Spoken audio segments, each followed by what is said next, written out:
Okay, so today and next Tuesday, we're talking about the role of natural language processing in machine learning in healthcare. And this is going to be a heterogeneous kind of presentation. Mainly today, I'm going to talk about stuff that happened or that takes advantage of methods that are not based on neural network representations. And on Tuesday, I'm going to speak mostly about stuff that does depend on neural network representations, but I'm not sure where the boundary is going to fall. I've also invited Dr. Catherine Liao over there, who will join me in a question and answer session, an interview like we did a couple of weeks ago with David. Kat is a rheumatologist in the Partners Healthcare system. And you'll actually be hearing about some of the work that we've done together in the past before we go to the interview. So roughly, the outline of these two lectures is that I want to talk a little bit about why we care about clinical text. And then I'm going to talk about some conceptually very appealing but practically not very feasible methods that involve analyzing these narrative texts as linguistic entities, as linguistic objects, in the way that a linguist might approach them. And then we're going to talk about what is very often done, which is a kind of term spotting approach that says, well, we may not be able to understand exactly everything that goes on in the narratives, but we can identify certain words and certain phrases that are very highly indicative that the patient has a certain disease, a certain symptom, that some particular thing was done to them. And so this is a lot of the bread and butter of how clinical research is done nowadays. And then I'll go on to some other techniques. So here's an example. This is a discharge summary from Mimic. When you've played with Mimic, you notice that it's de-identified. And so names and things are replaced with square brackets, star, star, star kinds of things. Here I have re-replaced those with synthetic names. So Mr. Blind isn't really Mr. Blind. And November 15th probably really isn't November 15th. Etc., but I wanted something that read like real text. So if you look at something like this, you see that Mr. Blind is a 79-year-old white male. So somebody repeated a word with a history of diabetes mellitus, inferior MI, who underwent open repair of his increased diverticulum on November 13th at some, again, that's not the name of the actual place, medical center. And then he developed hematemesis, so he was spitting up blood and was intubated for respiratory distress, so he wasn't breathing well. So these are all really important things about what happened to Mr. Blind. And so we'd like to be able to take advantage of this. And in fact, to give you a slightly more quantitative version of this, Kat and I worked on a project back around 2010 where we were looking at trying to understand what are the genetic correlates of rheumatoid arthritis. And so we went to the research patient data repository of Mass General and the Brigham, Partners Healthcare, and we said, okay, who are the patients who have been billed for a rheumatoid arthritis visit? And there are many thousands of those people, okay? And then we selected a random set of, I think, 400 of those patients. We gave them to rheumatologists, and we said, which of these people actually have rheumatoid arthritis? Okay? So these were based on billing codes. So what would you guess is the positive predictive value of having a billing code for rheumatoid arthritis in this data set? I mean, how many people think it's more than 50%? Okay, that would be nice, but it's not. How many people think it's more than 25%? God, you guys are getting really pessimistic. Well, it also isn't. So it turned out to be something like 19% in this cohort. Now, before you start calling, the fraud investigators, you have to ask yourself, why is it that this data is so lousy, right? And there's a systematic reason, because those billing codes were not created in order to specify what's wrong with the patient. They were created in order to tell an insurance company or Medicare or somebody how much of a payment is deserved by the doctors taking care of them. And so what this means is that, for example, if I clutch my chest and go, and an ambulance rushes me over to Mass General, and they do a whole bunch of tests, and they decide that I'm not having a heart attack, the correct billing code for that visit is myocardial infarction. Because, of course, the work that they had to do in order to figure out that I'm not having a heart attack is the same as the work they would have had to do to figure out that I was having a heart attack. And so the billing codes, we've talked about this a little bit before, but they're a very imperfect representation of reality.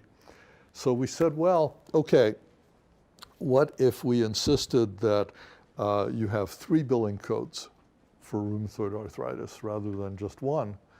And that turned out to raise the positive predictive value all the way up to 27%. Okay, so you go, really? How could you get billed 3 times, right? Well, the answer is that you get billed for, every aspirin you take at the hospital. And so, for example, it's very easy to accumulate 3 billing codes for the same thing, because you go see a doctor, the doctor bills you for a rheumatoid arthritis visit, he or she sends you to a radiologist to take an x-ray of your fingers, your joints. That bill is another billing code for RA. The doctor also sends you to the lab to have a blood drawn so that they can check your anti-CCP titer. That's another billing code for rheumatoid arthritis. And it may be that all of this is negative and you don't actually have the disease, right? So this is something that's really important to think about and to remember when you're analyzing these data. And so we started off in this project saying, well, we need to get a positive predictive value more on the order of 95%, because we wanted a very pure sample of people who really did have the disease, because we were going to take blood samples from those patients, pay a bunch of money to the Broad to analyze them, and then hopefully come up with a better understanding of the relationship between their genetics and their disease. And of course, if you talk to a biostatistician, as we did, they told us that if we have more than about 5% corruption of that database, then we're going to get meaningless results from it. Okay, so that's the goal here. So what we did is to say, well, if you train a data set that tries to tell you whether somebody really has rheumatoid arthritis or not based on just codified data. So codified data is things like lab values and prescriptions and demographics and stuff that is in tabular form. Then we were getting a positive predictive value of about 88%. And we said, well, how well could we do by, instead of looking at that codified data, looking at the narrative text in nursing notes, doctor's notes, discharge summaries, various other sources, could we do as well or better? And the answer turned out that we were getting about 89% using only the natural language processing on these notes. And not surprisingly, when you put them together, the joint model gave us about 94%. Okay, so that was definitely an improvement. So this was published in 2010, and so this is not the latest hot off the bench results, but to me it's a very compelling story that says there is real value in these clinical narratives. Okay.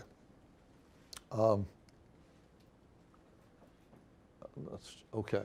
So how did we do this? Well, we took about 4 million patients in the EMR. We selected about 29,000 of them by requiring that they have at least one ICD-9 code for rheumatoid arthritis, or that they've had an anti-CCP titer done in the lab. And then we, it was 500, not 400. So we looked at 500 cases, which we got gold standard readings on, and then we trained an algorithm that predicted whether this patient really had RA or not. And that predicted about 3,585 cases.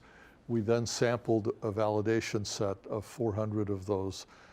We threatened our rheumatologists with bodily harm if they didn't read all those cases and give us a gold standard judgment. No, I'm kidding. I mean, they're actually really cooperative. And there are some details here that you can look at in the slide. And I had a pointer to the original paper if you're interested in the details. But we were looking at ICD-9 codes for rheumatoid arthritis and related diseases. We excluded some ICD-9 codes that fall under the general category of rheumatoid diseases because they're not correct for the sample that we were interested in. We dealt with this multiple coding by ignoring codes that happened within a week of each other, so that we didn't get this problem of multiple bills from the same visit. And then we looked for electronic prescriptions of various sorts. We looked for lab tests, mainly RF rheumatoid factor and anticyclic citrullonated peptide, if I pronounced that correctly. And another thing we found, not only in this study, but in a number of others, is it's very helpful just to count up how many facts are on the database about a particular patient. That's not a bad proxy for how sick they are, right? If you're not very sick, you tend to have a little bit of data, and if you're sicker, you tend to have more data. So these were the cohort selection. And then for the narrative text, we used a system that was built by Qing Zhang and her colleagues at the time. It was called High-Tech. It's definitely not state-of-the-art today, but this was a system that extracted entities from narrative text and did a capable job for its era. And we did this from healthcare provider notes, radiology and pathology reports, discharge summaries, operative reports. And we also extracted disease diagnosis notes, mentions from the same data, medications, lab data, radiology findings, et cetera.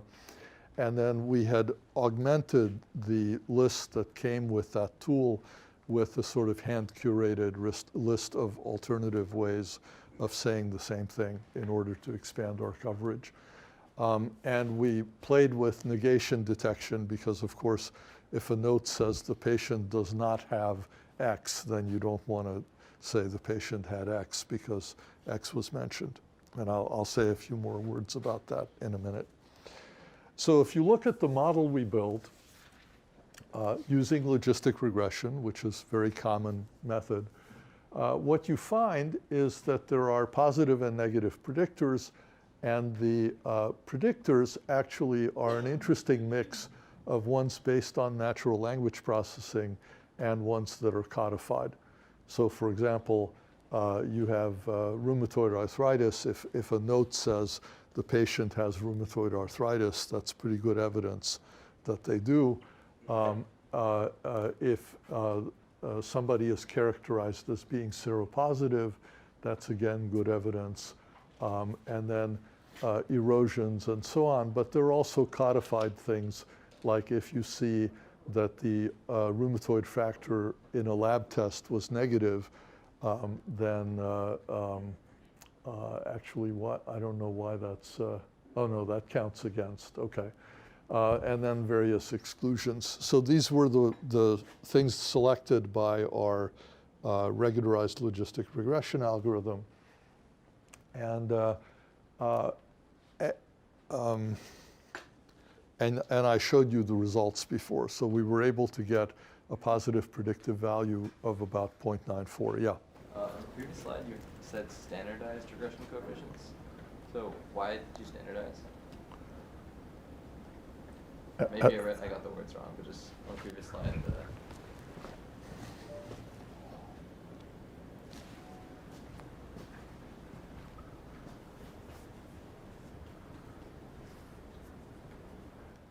I think, so the regression coefficients in a logistic regression are typically just odds ratios, right? So they tell you whether something makes a diagnosis more or less likely. And where does it say standardized? It's in a column heading. Oh, standardized.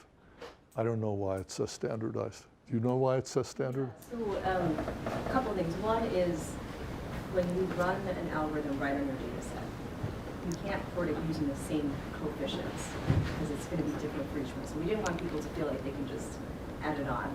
The other thing when you standardize it is you can see the relative weight of each coefficient. So kind of a measure, not exactly of how important each coefficient was. So that's our way of, if you can see, we ranked it by the standardized regression coefficient.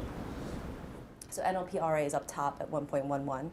So that has the highest, weight, whereas the other GMARDs, lend it only a little bit more. Okay. So, yes. The variables, the word like NLP RA, where it says rheumatoid arthritis in the text, are these like presence of, or is the count? Yeah, assuming it's present. So the negation algorithm hopefully would have picked up if it said it's absent, and you wouldn't get that feature. All right. So here's an interesting thing. This group, I was not involved in this particular project, said, well, could we replicate this study at Vanderbilt and at Northwestern University? So we have colleagues in those places. They also have electronic medical record systems. They also are interested in identifying people with rheumatoid arthritis.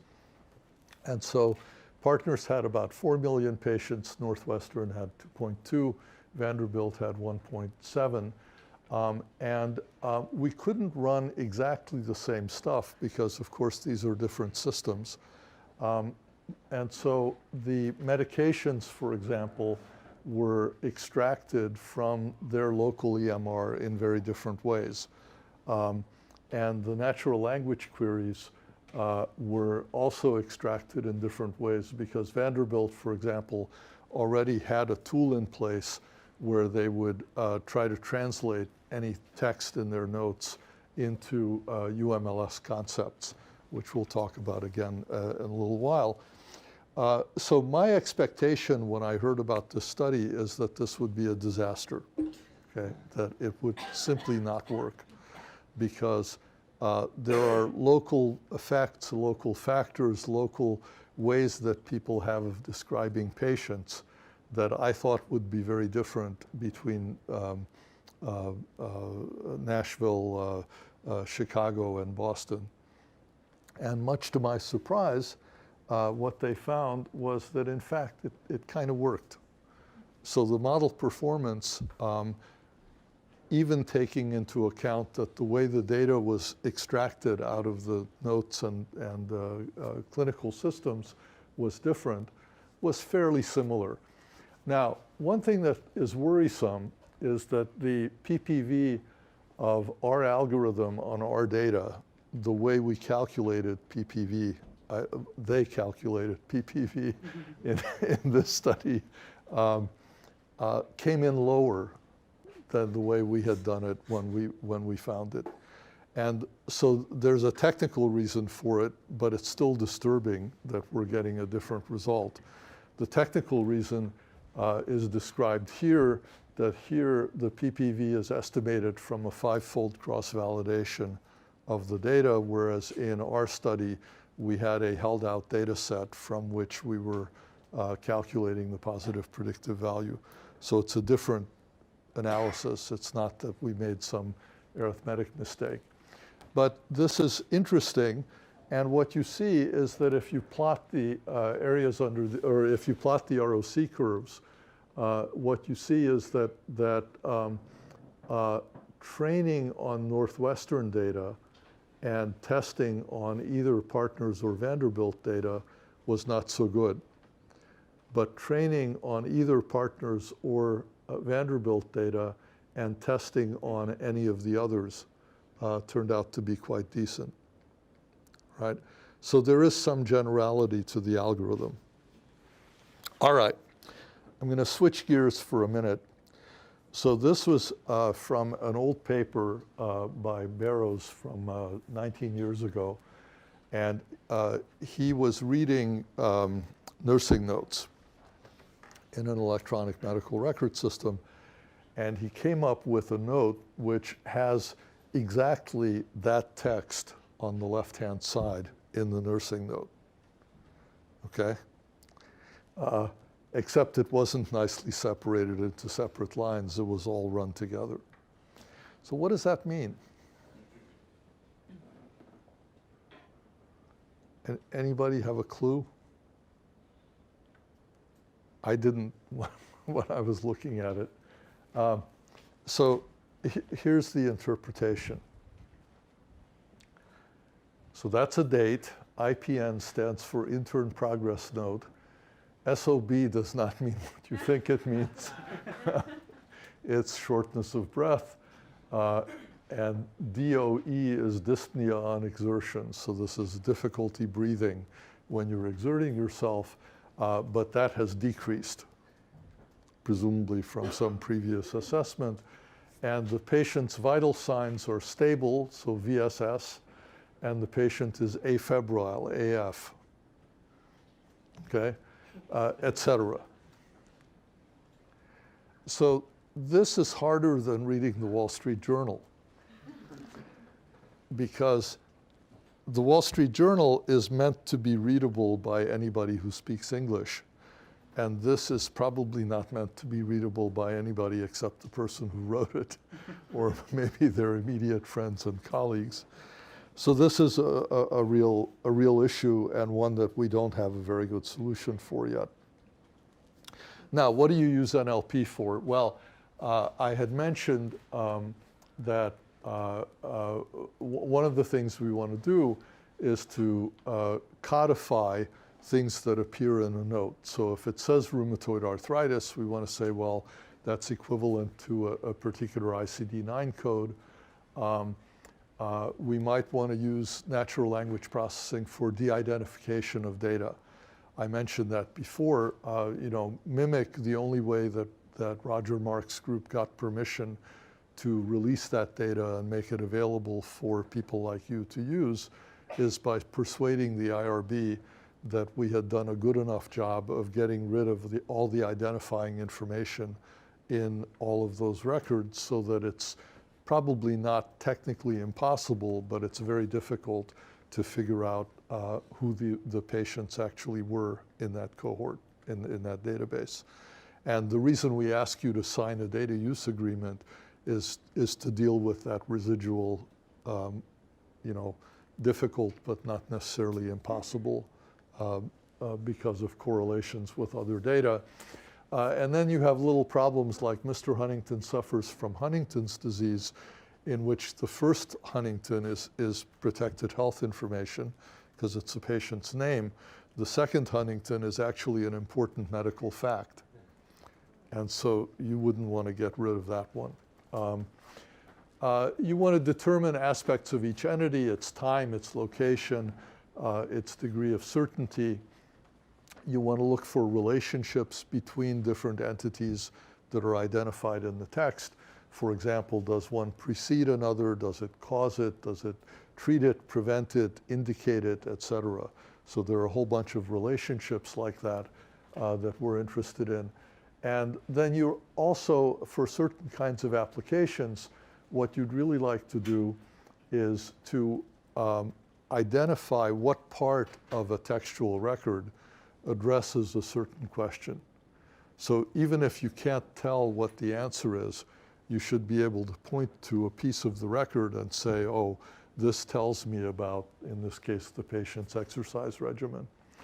And then summarization is a very real challenge as well, especially because of the cut and paste that has come about as a result of these electronic medical record systems, where when a nurse is writing a new note, it's tempting and supported by the system for him or her to just take the old note, copy it over to a new note, and then maybe make a few changes.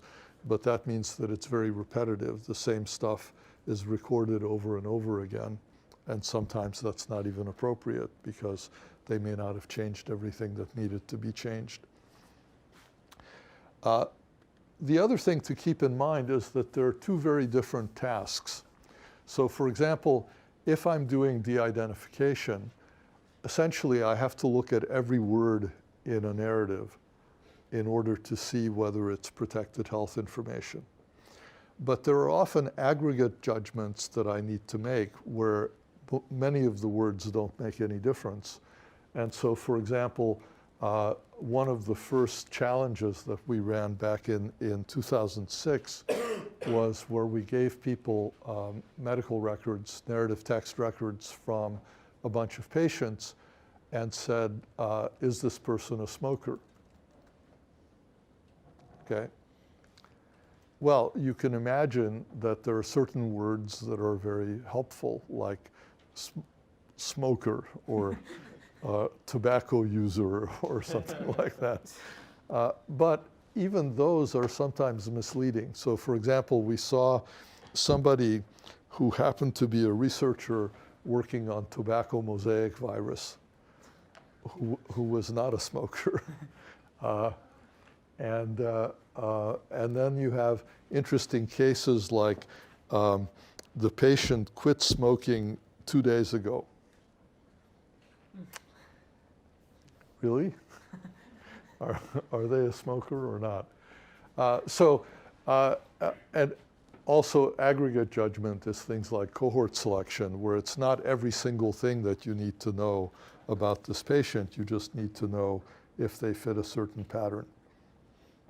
So let me give you a little historical note. So this happened to be work that was done by my PhD thesis advisor, the gentleman whose picture is on the slide there.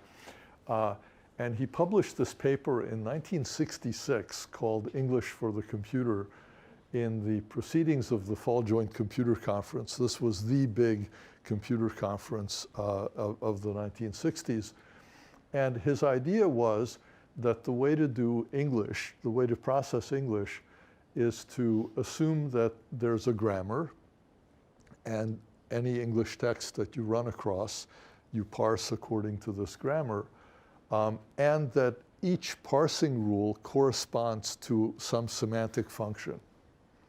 And so the picture that emerges is one like this, where if you have two phrases and they have some syntactic relationship between them, then you can map each phrase to its meaning, and the semantic relationship between those two meanings is determined by the syntactic relationship in the language.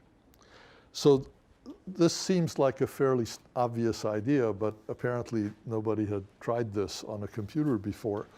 And so Fred built over the next 20 years computer systems, some of which I worked on, that tried to follow this, this method. And he was in fact able to build systems that were used by researchers in areas like anthropology, where you don't have nice coded data and where a lot of stuff is in narrative text.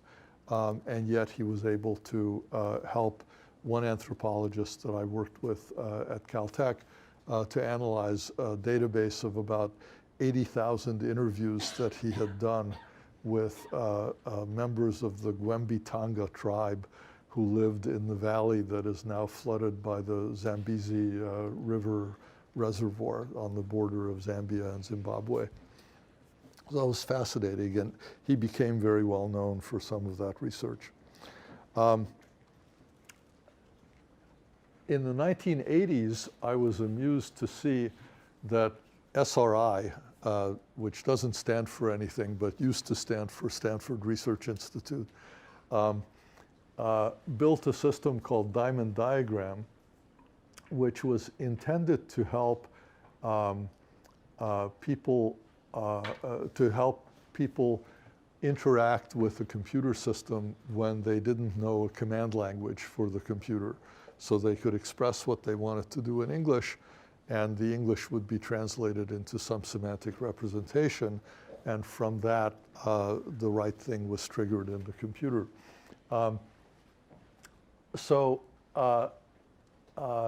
These guys, Walker and Hobbs, said, well, why don't we apply this idea to natural language access to medical text? And so they built a system that didn't work very well, but it tried to do this by essentially translating the English that it was reading into some formal predicate calculus representation of what they saw, and then process that system. The original Diamond Diagram system that was built for people who were naive computer users and didn't know command languages actually had a very rigid syntax. And so what they discovered is that people are more adaptable than computers, and that they could adapt to this rigid syntax.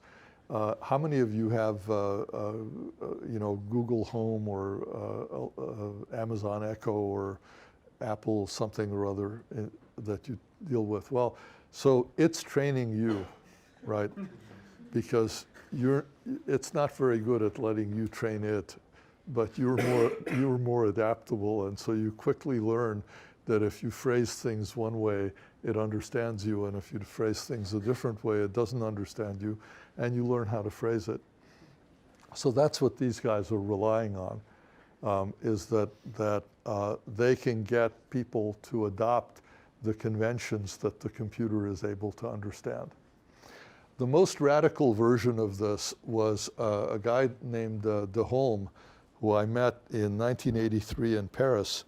He was a doctor at La Pitié-Salpêtrière, which is one of these medieval hospitals in Paris.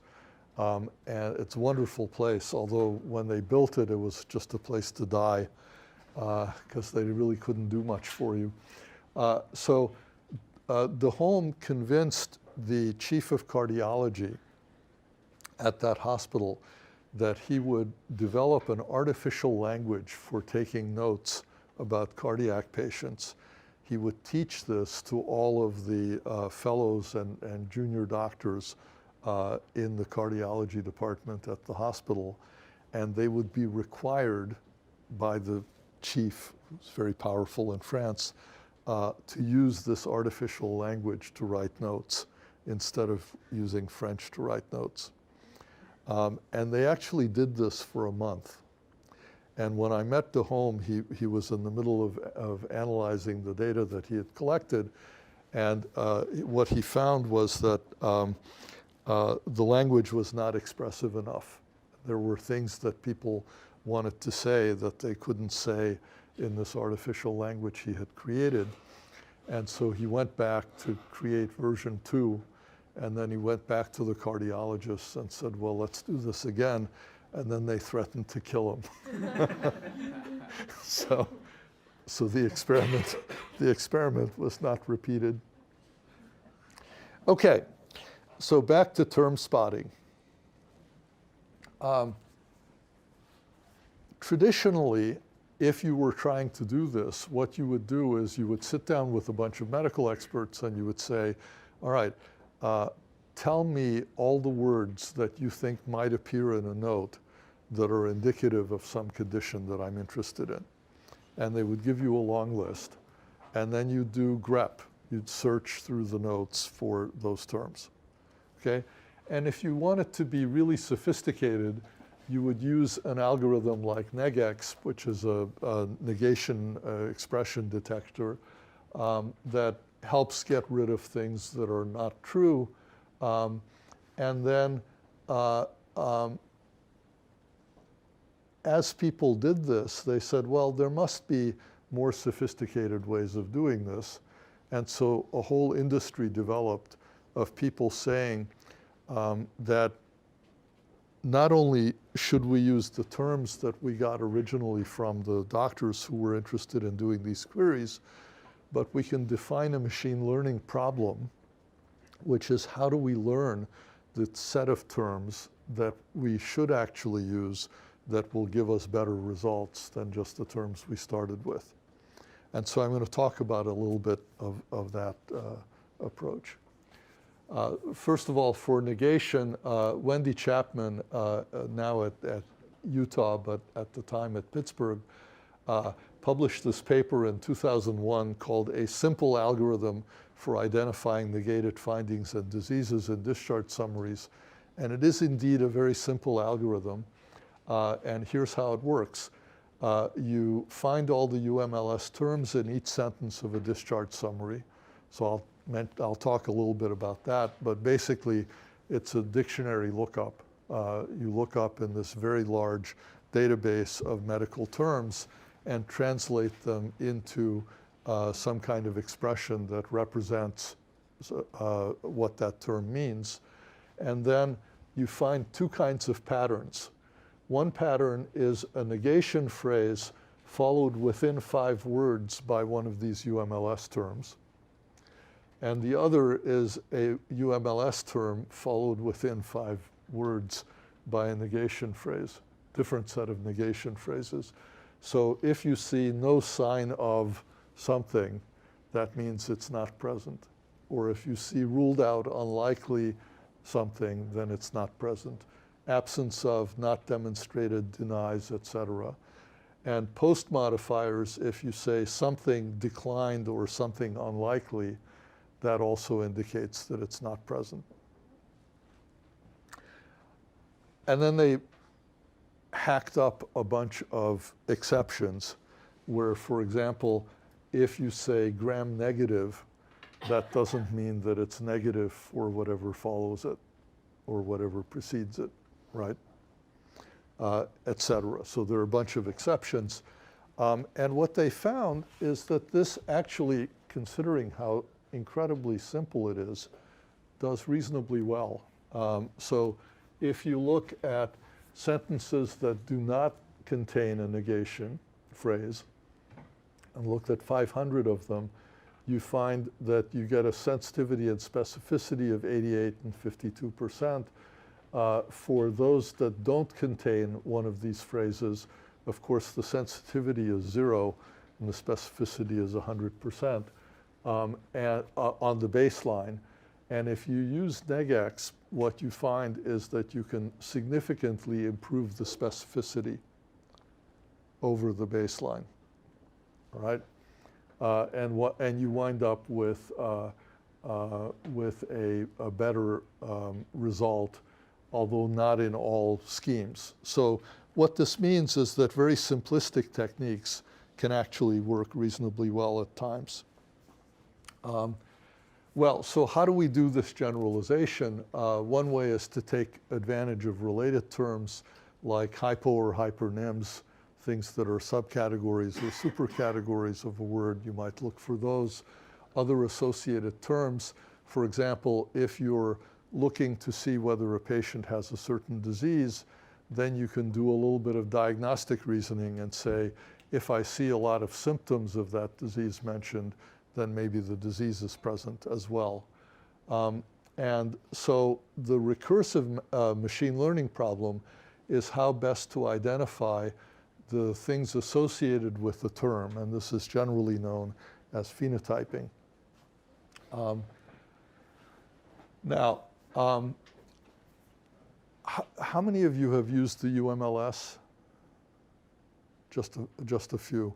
So in 1985 or 84, the newly appointed director of the National Library of Medicine, which is one of the NIH institutes, decided to make a big investment in creating this unified medical language system, which was an attempt to take all of the terminologies that various medical professional societies had developed and unify them into a single, what they called a metathesaurus.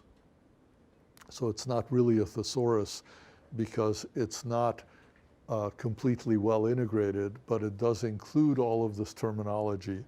And then they spent a lot of both human and machine resources in order to identify cases in which two different expressions from different terminologies really meant the same thing. So for example, myocardial infarction and heart attack really mean exactly the same thing. And in some terminologies, it's called acute myocardial infarction, or acute infarct, or acute, whatever. And they paid people and they paid machines to scour those entire databases and come up with a mapping that said, okay, we're going to have some concept, C398752, I just made that up, which corresponds to that particular concept, and then they mapped all those together. So that's an enormous help in two ways. It helps you normalize databases that come from different places and that are described differently. It also tells you for natural language processing how it is, it gives you a treasure trove of ways of expressing the same conceptual idea. And then you can use those in order to expand the kinds of phrases that you're looking for. So there are, as of the current moment, there are about 3.7 million distinct concepts in this concept base. There are also hierarchies and relationships that are imported from all these different sources of terminology, but those are a pretty jumbled mess. And then over the whole thing, they created a semantic network that says there are 54 relations and 127 types, and every concept unique identifier is assigned at least one semantic type. So this is very useful for looking through this stuff.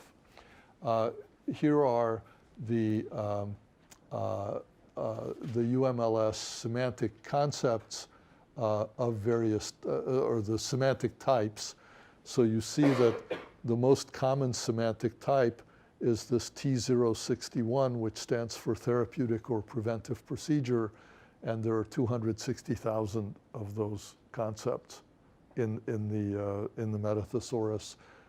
There are 233,000 findings, 172,000 drugs, organic chemicals, pharmacologic substances, amino acid, peptide, or protein, invertebrate. So the data does not come only from human medicine, but also from veterinary medicine and bioinformatics research and all over the place. But you see that these are a useful listing of appropriate semantic types that you can then look for in such a database. And the types are hierarchically organized. So for example, the relations are organized so there's an effects relation which has subrelations, manages, treats, disrupts, complicates, interacts with, or prevents. Something like biological function can be a physiologic function or a pathologic function. And again, each of these has subcategories. So the idea is that each concept, each unique concept, is labeled with at least one of these semantic types, and that helps to identify things when you're looking through the data. There are also some tools that deal with the typical linguistic problems that if I want to say bleeds or bleed or bleeding, those are really all the same concept. And so there's these lexical variant generator that helps us normalize that. And then there's the normalization function that takes some statement like Mr. Huntington was admitted, blah, blah, blah, and normalizes it into lowercase alphabetized versions of the text where things are translated into other potential meanings, linguistic meanings of that text. So for example, notice this one says was, but one of its translations is be, because was is just a form of be, okay? This can also get you in trouble. I ran into a problem where I was finding beryllium in everybody's medical records because it also knows that BE is an abbreviation for beryllium. And so you have to be a little careful about how you use this stuff. There's an online tool where you can type in something and it says weakness of the upper extremities, and it says, oh, you mean the concept proximal weakness upper extremities, okay? And then it has a relationship to various contexts, and it has siblings, and it has all kinds of other things that one can look up. I built a tool a few years ago where if you populate it with one of these discharge summaries, it tries to color code the types of things that it found in that summary. And so this is using a tool called MetaMap, which again comes from the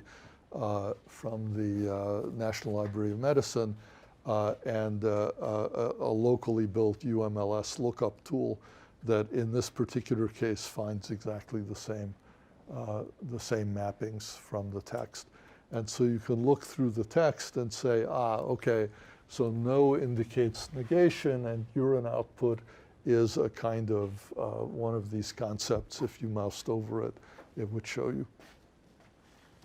Okay, I think what I'm going to do is stop there today so that I can invite Kat to join us and talk about A, what's happened since 2010, and B, how is this stuff actually used by clinicians and clinician researchers. Kat? Okay. Well, welcome, Kat. Thank you. Nice to see you again. Yes. Are the techniques that were represented in that paper from 9 years ago still being used today in research settings? Yeah, so I'd say yes, the bare bones platform, I would say that pipeline is being used, but now I'd say we're in version 5. We're actually you're on that revision list, but we've done a lot of improvements since then to actually automate things a little more. So the rate limiting factor in phenotyping is always the clinician, always getting that label, doing the chart review, coming up with that term list. So I don't know if you want me to go into some of the details on what we've been doing, but yeah, if you would. Kind of plugged it in. So if you recall that diagram, there were several steps where you started with the EMR, there was that filter with the ICD codes, then you get this data mart, and then you start training. You have to select random 500, which is a lot. It's a lot of chart review to do. It is a lot. So our goal was to reduce that amount of chart review. And part of the way to reduce that is reducing the feature space. So one of the things that we didn't know when we first started out was how many gold standard labels did we need, and how many features did we need, and which of those features would be important. So by features, I mean ICD codes, the diagnosis code, medications, and all that list of NLP terms that might be related to the condition. And so now we have ways to try to whittle down that list before we even use those gold standard labels. And so let me think about, so this is NLP. The focus here is on NLP. So there are a couple ways we're doing this. So one rate limiting step was getting the clinicians to come up with a list of terms that are important for a certain condition. You can imagine if you get 5 doctors in a room to try to agree on a list, it takes forever. And so we tried to get that out of the way. So one thing we started doing was we took just common things that are freely available on the web, Wikipedia, Medline, the Merck manual, that have medical information.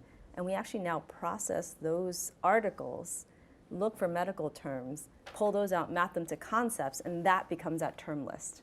Now that goes into, so now instead of, if you think about, in the old days, we came up with a list, we had ICD lists and term lists, which got mapped to a concept. Now we go straight to the article. We kind of do majority voting with the articles. You take 5 articles, if 3 out of 5 mention it more than X amount of time, we say that could potentially be important. So that's the term list. Get the clinicians out of that step. And then well, actually we don't train yet. So now instead of training right away in the gold standard labels, we train on a silver standard label.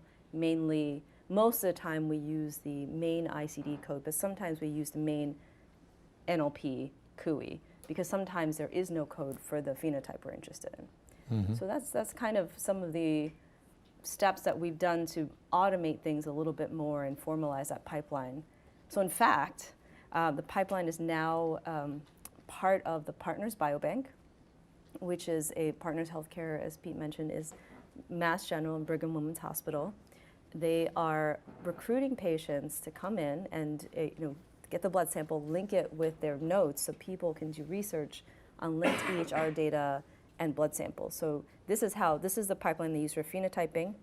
Now I'm over at the Boston VA along with Tianxi, and this is the pipeline we're laying down for also the Million Veterans Program, which is even bigger. It's 1 million vets, and they have EHR data going back decades. So it's pretty exciting. So what are the kinds of, I mean, this study that we were talking about today was for rheumatoid arthritis, Yeah. but what other diseases are being targeted by this phenotyping approach? So all kinds of diseases. So there's a lot of things we learned though. The phenotyping approach is best suited, the base pipeline is best suited for conditions that have a prevalence of 1% or higher. So rheumatoid arthritis is kind of at that lower bound. Rheumatoid arthritis is a chronic inflammatory joint disease, affects 1% of the population, but it is the most common autoimmune joint disease. Once you go to rare diseases that are episodic, that don't happen frequently, not only is it below 1%, but only happens once in a while, this type of approach is not as robust. But most diseases are above 1%. So at the VA, we've kind of laid down this pipeline for a phenomics core, and they're running through acute stroke, myocardial infarction, all kinds of these diabetes, just really a lot of all the common diseases that we want to study. Now you were mentioning that when you identify such a patient, you then try to get a blood sample so that you can do genotyping on them. Is that also common across all these diseases, or are there different approaches? Yeah, so it's interesting. Back 10 years ago, it was very different. It was very expensive to genotype a patient. So it was anywhere between $500 to $700 per patient.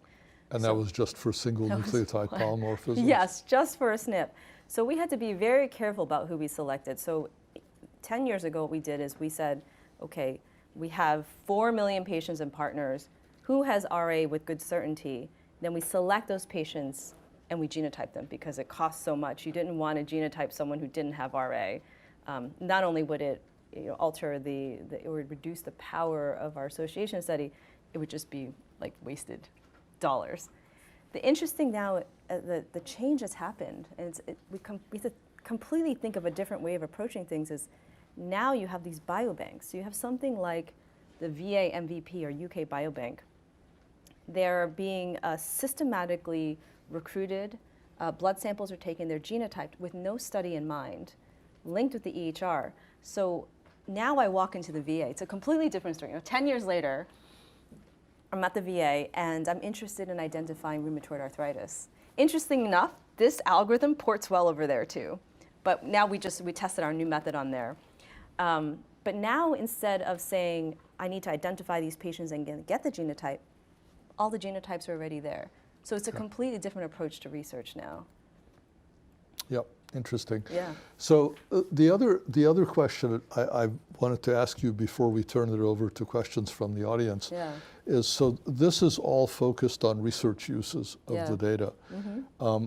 Are there clinical uses that people have adopted that use this kind of approach to, trying to read the note? We had fantasized decades ago that when you get a report from a pathologist, that somehow or other a machine learning algorithm using natural language processing would grovel over it, identify the important things that came out, and then either incorporate that in decision support or in some kind of warning systems that drew people's attention to the important results as opposed to the unimportant ones. Has any of that happened? I think we're not there yet, but I feel like we're so much closer than we were before. But you asked probably how you felt a few decades ago. One of the challenges is, as you know, EHRs actually weren't really widely adopted until the High-Tech Act in 2010. So a lot of systems are actually now just getting their EHR. And the reason that we've had the luxury of playing around with the data is because Partners was ahead of the curve and had developed an EHR. The VA happened to have an EHR. So, but I think first, because research and clinical medicine is very different. Research, if you mess up and you misclassify someone with a disease, it's okay, right? You lose power in your study. But in the clinical setting, if you mess up, it's a really big deal. So I think the bar is much higher.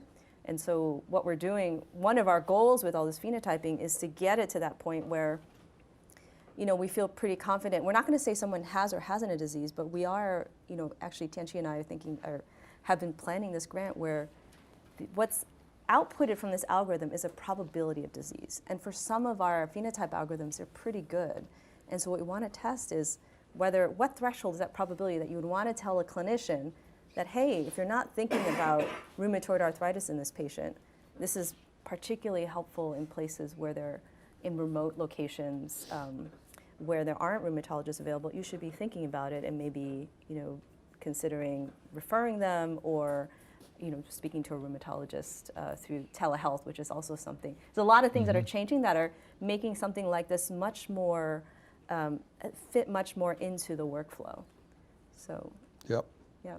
So you're as optimistic as I was. Yes. In the 1990s. I think we're getting. We'll see. Well, it will surely happen at some point. Yeah. Did any of you go to the festivities around the opening of the Schwarzman College of Computing? So they've had a lot of discussions, and healthcare does keep coming up over and over again as one of the great opportunities, and I profoundly believe that. But on the other hand, I've learned over many decades not to be quite as optimistic as my natural proclivities are, and I think some of the speakers here have not yet learned that same lesson. So things may take a little bit longer. So let me open up the floor to questions. Yes. So the mapping that you did to concepts, is that within the partner system, or is that something like publicly available? And can you just transfer that to the VA, or like when you do work like that, how much is proprietary and how much gets expanded out? Yeah, so you're speaking about when we were trying to create that term list and we mapped the terms to the concepts? And you're using Wikipedia and 3 other sources. But Yeah. So that's all out there. So as a academic group, we try to publish everything we do. We put our codes up on GitHub or CRAN for other people to play out and test and break. So yeah, the terms are really similar in UMLS. I don't know if you had a chance to look through it. They have a lot of keywords. So there is a general way to map keywords to terms to concepts. So that's the basis of what we do. There may be a little bit more there, but there's nothing fancy behind it. And as you can imagine, because we're trying to go across many phenotypes, when we think about mapping, it always has to be automated. We try not to, our first round was very manual, incredibly manual. But now we try to use systems that are available, such as UMLS and other mapping methods. So what map, presumably you don't use high-tech today. No, so yeah. So which tools do you use? Interesting. I had a 2-hour conversation with with Oak Ridge about this. We're using a system that Sheng developed called Nile, Okay. and it had to do with the fact that CTAKES, which is a really robust system, was just it was too computationally intensive, and for the purposes of phenotyping, we didn't need that level of detail. We what we really needed was it mentioned, what's the concept, and the negation. And so Nile is something that we've been using and have kind of validated over time with the different methods we've been testing. So Tuesday I'll talk a little bit about that system and some of its successors, so you'll get a sense of how that works. I should mention also that one of the papers that was on your reading list is a paper out of David Sontag's group, which uses this anchors concept, and that's very much along the same lines, that it's a way of trying to automate, just as Kat was saying, you know, if the doctors mention some term and you discover that that term is very often used with certain other terms by looking at Wikipedia or at the Mayo Clinic data or at wherever your sources are, then that's a good clue that that other term might also be useful. So this is a formalization of that idea as a machine learning problem. So basically, that paper talks about how to take some very certain terms that are highly indicative of a disease and then use those as anchors in order to train a machine learning model that identifies more terms that are also likely to be useful. So this notion of and David talked about a similar idea in a previous lecture where you get a silver standard instead of a gold standard. And the silver standard can be derived from a smaller gold standard using some machine learning algorithm. And then you can use that in your further computations. So what was the process like for partnering with academics and machine learning folks? Like, did you seek them out? Did they seek you out? Did you run into each other at the bus stop? Like, how does that work? Well, I was really lucky. There was a big study called the Informatics for Integrating Biology to the Bedside project called I2B2, led by Zach Kohani. And so that was already in place, and Pete had already been pulled in, and Tianxin. So what they basically did was locked all of us in a room for 3 hours every Friday, and it was like, what's the problem, what's the question, and how do we get there? And so I think that infrastructure was so helpful in bringing everyone to the table, because it's not easy, because you're not rotating in the same space, and the way you think is very different. So, so that's how we did it.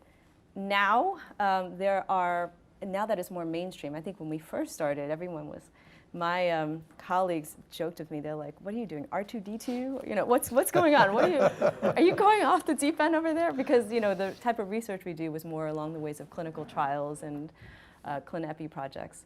But now, you know, I run a core at Brigham, so it's run out of the rheumatology division, and so we kind of try to connect people together. I did post through our core the consulting session here, but you know, if there's interest, there's probably more groups that are doing this where we could kind of more formally have joint talks or you know, connect people together. Yeah. Yeah. But it's not easy. It's very, I have to say, it takes a lot of time, because when Pete put up that thing in what looked like a different language, I mean, it didn't even occur to me that it was hard to read, right? So it's like, you know, you're into these two different worlds, and so you have to work to meet in the middle, and it takes time. It also takes the right people. So I have to say that Zach was probably very clever in bringing the right people to the table and locking us into that room for 3 hours at a time, because, for example, our biostatistician, Tianxi Kai, just, you know, she speaks AI, or she has learned to speak AI, and there are still plenty of statisticians who just have allergic reactions to the kinds of things that we do, and it would be very difficult to work with them. So having the right combination of people is also really, I think, critical. As one of my mentors said, you have to kiss a lot of frogs.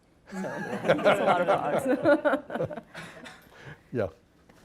I was wondering if you could say a bit more about how you approach the alarm fatigue and sort of how you balance statistical questions around how certain you are versus clinical questions of how important this is versus even psychological questions of if I send this too often to a certain amount of people, they're going to start having a different psychology around it. Yeah, you've definitely hit the nail on the head. One of the major barriers are several things, but alarm fatigue is one of them. So EMRs became more prominent in 2010. But now, along with the EMRs, came a lot of regulations on physicians. So we literally, and then came getting rid of our old systems for these new systems that are now government compliant. So Epic is this big monster system that's being rolled out across the country where you literally have, it's so complicated in places like Mayo, they hire scribes. So the physician sits in the office and there's another person who actually listens in and types in and clicks all the buttons that you need to get the information in there. So alarm fatigue is definitely one of the barriers, but the other barrier is the fact that the EMRs are so user unfriendly now. They're not built for clinical care, they're built for billing, that we have to be careful about how we roll this out. And that's one reason why I think things have been held up, actually. Yeah. Not necessarily the science, it's the implementation part is going to be very hard. So that isn't new, by the way.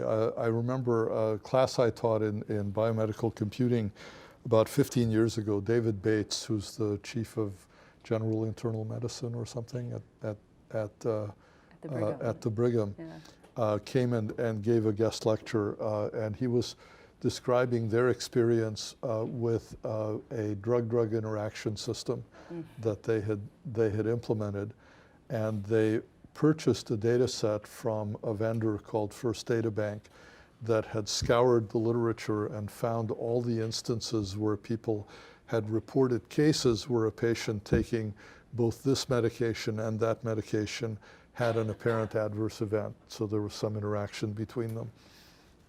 And they bought this thing, they implemented it, and they discovered that on the majority of drug orders that they were making through their pharmacy system, a big red alert would pop up saying, are you aware of the fact that there's a potential interaction between this drug and some other drug that this patient is taking? And the problem is that the incentives for the company that curated this database were to make sure they didn't miss anything, because they didn't want to be responsible for failing to alarm. But of course, there's no pushback saying that if you warn on every second order, then no one's going to pay any attention to any of them. And so David's solution was to get a bunch of the senior doctors together, and they did some study of what actual adverse events had they experienced at the hospital. And they cut this list of thousands of drug interactions down to 20. And they said, okay, those are the only ones we're going to alarm on. Yeah, and then they threw that out when Epic came in. Right. So now when I put in an order, I get like a list of 10 and I just click them all. So that's the problem. And the threshold is going to be, so there's going to be I think there's going to be entire methods development that's going to have to happen between figuring out where that threshold is and the fatigue from the alarms. Yes? I have a few questions. One is about the shift between ICD-9 and ICD-10. Oh, yes. How did you approach that? Because we talk about this in other contexts in class. And the other one is how can you inform other countries regarding the research done here? Because at the end of the day, it's a global health issue, and all those drug systems are different even between US and UK. So all the mapping you're doing here, how could that inform EHR or elsewhere? Yeah, so let me answer the first one. The second one is a work in progress. So ICD-10 came to the US on October 1st, 2015. I remember, it hurt us all. So we actually don't have that much information on ICD-10 yet. But it's definitely impacted our work. So if you think about when Pete was pointing to the number of ICD counts for ICD-9, for those of you who don't know, ICD-9 was developed decades ago, ICD-10 maybe 2 decades ago. But what ICD-10 did was it added more granularity. So for rheumatoid arthritis, I mentioned it's a systemic chronic inflammatory joint disease. We used to have a code that said rheumatoid arthritis. In ICD-10, it now says rheumatoid arthritis, rheumatoid factor positive, rheumatoid arthritis, rheumatoid factor negative, and under each category is RA of the right wrist, RA of the left wrist, RA of the right knee, left knee. Can you imagine? So we're clicking off all of these. And so as it turns out, surprisingly, so we're about to publish a small study now where like, is RA any more accurate now that you have all these granular, it turns out, I think we got annoyed because it's actually less accurate now than the ICD-9. So that's one thing, but that's, only 2 or 3 years of data. I think it's going to become pretty equivalent. The other thing is you'll see an explosion in the number of ICD codes. So you have to think about how do you deal with before October 1st, 2015, when you had one RA code, but after 2015, it depends on when the patient comes in. They may have RA of the right wrist on one day, then of the left knee the other day. That looks like a different code. So right now we have to think of systematic systems to roll up. I think the biggest challenge right now is the mapping. So ICD-9, is now doesn't map directly to ICD-10 or back because there are diseases that we didn't know when they developed ICD-9 that exist in ICD-10. In ICD-10, they talk about diseases in ways that weren't described in ICD-9. So when you're trying to harmonize the data, and this is actively something we're dealing with right now at the VA, how do you now count the ICD codes? How do you consider that someone has an ICD code for RA? So those are all things that are being developed now. CMS, Center for Medicaid and Medicare, again, this is for billing purposes, has come up with a mapping system that many of us are using now, given what we have. And by the way, the committee that is designing ICD-11 has been very active for years.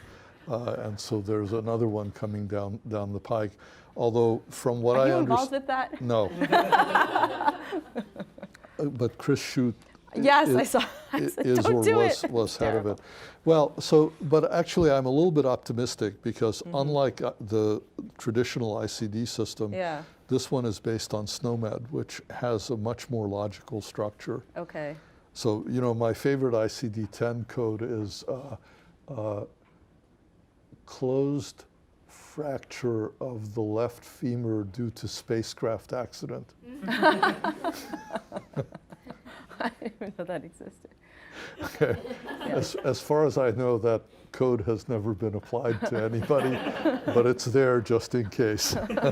So, yeah. So wait, then for the ICD-11, you don't think codes like that will exist because of the more logical structure? So ICD-11, well, I don't know what it's going to be because they haven't defined it yet, but the idea behind SNOMED is that it's more a combinatorial system. So it's more like a grammar of descriptions that you can assemble according to certain rules of what assemblies make sense. And so that means that you don't have to explicitly mention something like the spacecraft accident one, but if that ever arises, then there is a way to construct something that would describe that situation. Chris, I ran into Chris at a meeting, and he said something along the lines that he thinks it's going to be more NLP based even. I don't know. Is it going to be more like a language? Well, you need to ask him. I don't know. He hinted at it. I was like, okay, no, this will be interesting. I think it's definitely going to be more like a language, but it'll be more like the old, Fred Thompson or the diamond diagram kind of language. Yeah. It's a designed language that you're going to have to learn in order to figure out how to describe things appropriately, or at least your billing clerk will have to learn it. Yeah. No, we're close to the end, but I just had a question about when a clinician is trying to label data, for example, training data. Yeah.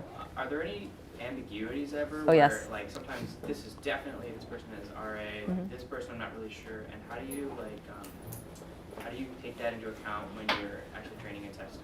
Yep. So we actually have 3 categories: definite, possible, and no. So there's always ambiguity, and then you always want to have more than one reviewer. So in clinical trials, when you have outcomes, you have what we call adjudication. So you have some kind of system where you have to first sit down, you have to define the phenotype, because not everybody's going to agree, even for a really clear disease. How do you define the disease? Like, what are the components that has to happen? For that, they're usually, for societies, there are classification criteria for research. So there actually is one for RA, you know, for coronary artery disease. And then it is having those different categories and a very structured system for adjudicating, you know, blindly having 2 reviewers review 20, you know, let's say 20 of the same notes and see, look at the inter-rater reliability. Yeah, so it's a big issue. All right, I think we have expired. So, Kat, Great. thank you very yes, much. Thank you, everybody.